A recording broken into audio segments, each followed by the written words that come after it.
ये एक शादी है। शादी हमारे भारत का एक बहुत बड़े आयोजनों में से एक है। हमारे यहाँ शादी को एक विवाह का बंधन माना जाता है, विवाह को एक बंधन माना जाता है, न कि एक एग्रीमेंट। ये शादी मैं विशेष रूप से आपके लिए इसलिए पेश कर रहा हूँ क्योंकि इस शादी की खूबी है कि ये गांव की एक शादी। आज भी भारत के गांवों और कस्बों में विवाह का आपको एक अलग ही रूप देखने को मिलता है। अगर आपने मेरे पीछे कुछ वीडियोस देखे हैं तो आप पाएंगे कि मैंने इन शादियों को बहुत अच्छी तरीके से निरूपित किया है, लेकिन वो कई ऐसे वीडियो हैं जिनमें लोगों ने मुझे अपनी शादियों के वीडियो दिए, उसमें मुझे पीछे बोलने को और उसे नरेशन करने को कहा, लेकिन इस शादी को मैं स्वयं अपने कैमरे से शूट करके लाया था।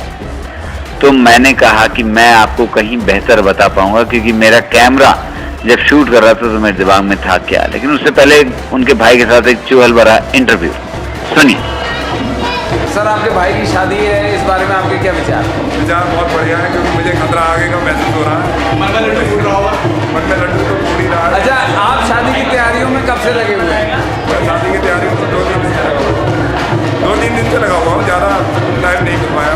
क्यों नहीं मिला था? मैं टाइम इसलिए नहीं मिला क्योंकि आप लोग आए नहीं। तो ये था दूल्हे का भाई, ये दूल्हे के पिता हैं जो आपकी ओर देख रहे हैं, और ये जो आप देख रहे हैं ये तीनों श्रीमान, एक बड़ी मूंछ वाले, एक गुलाबी कमीज वाले, और एक और मैं दिखाऊंगा अभी, वो ये तीसरे जिन्होंने पलट के देखा, ये हैं दूल्हे के जीजा। आपको मैं बता दूं कि गांव में क्या, शहर में भी मुझे लगता है जीजाओं की अब भी काफी मान्यता बची हुई है, काफी मान्यता बची हुई है। सभी लोग इस बात का ध्यान रखते हैं कि कहीं जीजा जी गुस्सा ना हो जाएं। और ये वो भाई हमारा जिसकी शादी होने वाली है, ये भी किसी का जीजा बनने वाला है। तो जीजा का हक आज दामाद के बराबर है, या कुछ जगह पे दामाद से ऊपर है। जीजाओं को एक स्पेशल दर्जा बना हुआ है हमारे भारत में। और गांव में तो जैसे कोई एक जीजा है तो समझ लीजिए पूरे गांव का जीजा है, दामाद है तो वो फिर पूरे गांव का ही दामाद है। इस तरीके की परंपरा हमारे भारतीय समाज में है। गांव में आपको ये अपने स्थूल रूप में देखने को मिलती है, शहरों में आपको अपने सूक्ष्म रूप में देखने को मिलती है। हमारे गांव में शादियों का रूप देखने को मिलता है। शहरों में मैंने देखा है कि जब शादियां होती हैं तो शादी के दिन कई लोग शादी के दिन ही आते हैं, मतलब शादी के समय ठीक मेहमानों की तरह। वो आपके अपने होते हैं, अपने रिश्तेदार होते हैं, लेकिन वो शादी के समय आते हैं। यहाँ आप ढोल गाना बजाना देख रहे हैं, मैं तो शादी से एक दिन पहले का दृश्य आपको ही दिखा रहा हूँ। ये शादी से एक दिन पहले का दृश्य है, जब सब रिश्तेदार इकट्ठे हुए, और ये रिश्तेदार यहाँ करीब 3 दिन पहले से आए हुए थे।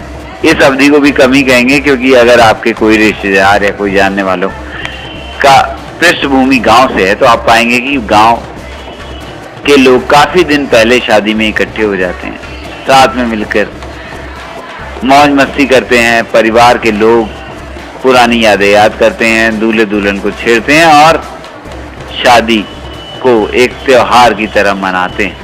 शादी में क्या सामान लिया जा रहा है, क्या लिया जा रहा है, ये काफी कुछ वहाँ पे आपको फैला हुआ देखने को मिलता है। इधर साड़ियाँ पड़ी हैं, इधर फल पड़े हैं, इधर इस तरीके की आपको चीजें देखने को मिलेंगी। शादी के पंडित जी, इनका काफी स्थान होता है। एक और व्यक्ति का स्थान होता है, वो है शादी का फोटोग्राफर। शादी का फोटोग्राफर शायद वो इकलौता आदमी होता है जो शादी से पहले दूल्हे को अपनी उंगलियों पे नचाता है। शादी के बाद तो दुल्हन अपनी उंगलियों पे नचाती है, लेकिन शादी से पहले ये फोटोग्राफर काफी अपने आदेश का पालन करवाता है।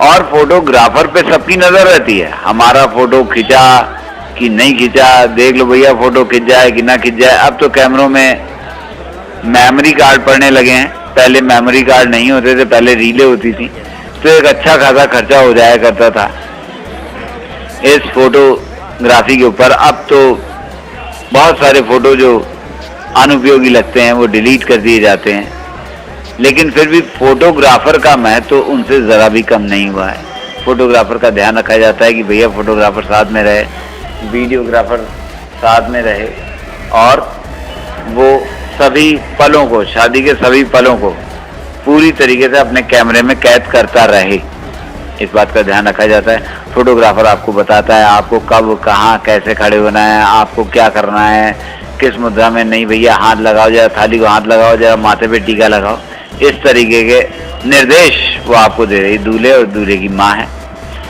इसके अलावा इन शादियों में एक खूबी और पाई जाती है, खूबियाँ बहुत सारी हैं गांव की शादियों की मैं बता रहा हूँ। अधिकतर शादियों में, हालांकि अभी हमारे सुप्रीम कोर्ट ने और कई सारे कोर्ट ने फायरिंग शादियों में रोक लगा दी है, लेकिन मैं आपको बता दूं सच्चाई यही है कि ये फायरिंग, जिसे हम हर्ष फायरिंग का नाम दिया गया है, ये अभी सेलिब्रेशन शूटिंग अभी रुकी नहीं है। सेलिब्रेट करने के लिए जिसके पास बंदूक है वो निकालता ही है और वो फायर करता ही है, जैसा कि यहाँ पे आप अभी वीडियो में देख रहे हैं। फायर करना बहुत शान की बात मानी जाती है, बड़े धमाल की बात कि देखिए हमने शादी में हमारे लोग आए जो फायर कर रहे हैं, जिनके पास बंदूकें हैं। तो बंदूक संस्कृति गांव में आज भी जिंदा है और बंदूक होना एक ताकत का प्रतीक भी होता है। इसलिए आप अधिकतर किसी भी गांव की शादी में जाएंगे, चाहे कितनी भी रोक लगी हुई हो, चाहे कुछ भी हुआ रखा हो, आपको मिल जाएगी बंदूक। ये कार जो आप देख रहे हैं ये कार दहेज की है। बात सही नहीं है, कुप्रथा है, लेकिन गांव में दहेज की प्रथा भी उसी जज्बे से जिंदा है जिस तरीके से पुराने समय में थी। तरीका अलग हो गया है और अब बेरोजगार युवकों को तो फिर भी शादी में ज्यादा चीजें नहीं मिलती, लेकिन अगर युवक रोजगार पाए हुए है तो, या इवन किसी की जमीन भी अगर अच्छी होती है तो उसे ये दहेज मिलता है। वो आपके कार, सामान, टीवी, फ्रिज, बेड और बहुत सारी चीजों के रूप में हो सकता है। मोटरसाइकिल जो थोड़ा कम कमाते हैं उन्हें मोटरसाइकिल मिलती है, जो थोड़ा ज्यादा कमाते हैं उन्हें कार मिल जाती है। शादी का खर्चा अधिकतर लड़की वालों के जिम्मे होता है और इतना दहेज देने और शादी का खर्चा उठाने के बाद भी उनके हिस्से की कुछ नगद रकम भी दहेज के रूप में उनसे ली जाती है। ये प्रथा अभी भी जिंदा है। जैसा कि हम पीछे कह रहे थे फोटोग्राफर की बात, फोटोग्राफर का मैंने एक बड़ा हिस्सा कवर करने की कोशिश करी है। फोटोग्राफर आपको अपने इशारों पर नचाता रहेगा, परिवार को बुलाता रहेगा, परिवार के लोग हंसते से पीछे खड़े रहेंगे कि जैसे वो फरियादी हो और उनका कब नंबर आएगा। मेरे हाथ में कैमरा था, मेरे हाथ में वीडियो कैमरा था, तो कई लोग उस कैमरे के सामने, भाई मैं भी एक फोटोग्राफर की भूमिका निभा रहा था, तो हर एक कोई मुझे अपने पास बुला के कोशिश कर रहा था कि मैं उनको अपने कैमरे में समेटूं। तो कैमरा इन लोगों के लिए अब भी एक बड़ी बात है, कैमरा इन लोगों के लिए बड़ी बात है। कैमरे के सामने खड़ा होना, कैमरे के द्वारा शूट होना, ये इनके लिए एक उपलब्धि है। अब वो चाहे दूल्हे के घर वाले हों, चाहे दूल्हे के जीजा जी। देखिए दूल्हे के जीजा जी कैमरे के सामने आ गए, उसके बाद हमारी बहना ने उनसे कुछ बात करी, उन्हें कुछ समझाने की कोशिश करी, तो उन्होंने फिर वो वही वाली बात है, कैमरा फुटेज के लिए देखिए स्टाइल मार रहे हैं, है ना, लेकिन ये हमारे जीजा जी स्टाइल मारने का उनका हक है। हम इस वीडियो को बना रहे थे और आप लोगों के लिए कुछ अच्छे पल ला रहे थे। बहुत सारे रिश्तेदार, जैसा कि मैंने आपसे पीछे कहा था, देखने को मिलेंगे, बड़ों से लेकर बच्चों तक, और हर एक कोई अपने आप में खोया, अपने आप में मस्त। ये है दूल्हे का भांजा, दूल्हे की बहन का बेटा। भारत में रिश्ते बहुत सारे हैं, ताता, चाचा, ताई, नानी, फूफा, सलहज, सास। सिर्फ यहाँ uncle, aunty, brother in law, sister in law से काम नहीं चलता है। यहाँ पे बहुत सारे हैं ये रिश्ते जो निभाए जाते हैं, और सबसे बड़ा जलवा इसके दिन, शादी के दिन होता है दूल्हे के दोस्तों का। ये जो आप देख रहे हैं ये हैं दूल्हे के दोस्त, जो शादी के दिन खास मेहमान होते हैं। उनकी नजरें थोड़ी इधर उधर होती हैं कि शायद वो कैसे लग रहे हैं, वो कैसे लग रहे हैं, वो कितने अच्छे लग रहे हैं। और शायद अगर वो बहुत अच्छे लग रहे हैं तो शायद उन्हें कोई पसंद करे, शायद इसी शादी में उनकी आने वाली शादी का इंतजाम हो जाए। बच्चों को भी फुर्सत नहीं मिलती, बच्चे आपको छोड़ते नहीं। और जैसा फिर वापस आते हैं कि फोटोग्राफर हमारे आपको अपने मोमेंट कैप्चर करने के लिए आगे लिए रहते हैं। ये भारतीय शादी है और भारतीय ये शादी बहुत ज़्यादा भारतीय है क्योंकि ये गांव में हो रही है। बच्चों के हाथ में मोबाइल दिखते हैं क्योंकि आज हम 21वीं सदी में, आज सबके हाथ में मोबाइल है, लेकिन फिर भी इससे, इस तकनीक से शादी के आयोजन पे कोई असर नहीं पड़ता। शादी में लोग अपने लगे रहते हैं। ये देखिए, ये दूल्हे के साले हैं। अभी मैंने पीछे आपसे कहा था दामाद और जीजा है, एक बहुत बड़ा रिश्ता है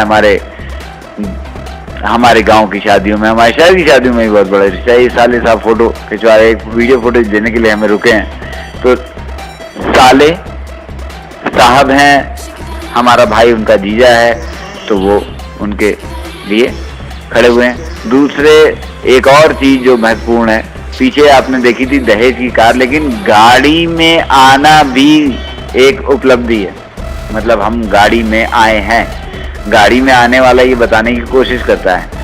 अगर अपनी गाड़ी है तो बहुत अच्छा, वरना किराए की गाड़ी है तो भी जलवा कम नहीं होता है। कार में आना, गाड़ियों में आना, इसका एक बहुत बड़ा महत्व होता है। अगर आप इन शादियों में अपनी कार से या किसी से गए तो ये मान लीजिए कि फिर आपकी कार को वहाँ शादी से जुड़े कामों के लिए कम से कम 8-10 चक्कर लगाने अवश्य संभावी हैं। लेकिन फिर भी शादियों का अपना मजा है। शादी के छोटी छोटी तैयारियां पीछे चलती रहती हैं। जैसे अभी आप देखेंगे कि यहाँ पर ये खाने पीछे बन रहा था, हलवाई जितने लोग घर पे आए, मुख्य शादी तो एक दिन बाद है, पर घर पे आए उन्हें खिलाने के लिए हलवाइयों वगैरह को लगा रखा था और वो यहाँ तैयारी कर रहे थे। हमारे गाँव की शादी, हमारा देश, हमारा गाँव, हमारी शादी, हमारे संस्कार, हमारी संस्कृति। धन्यवाद।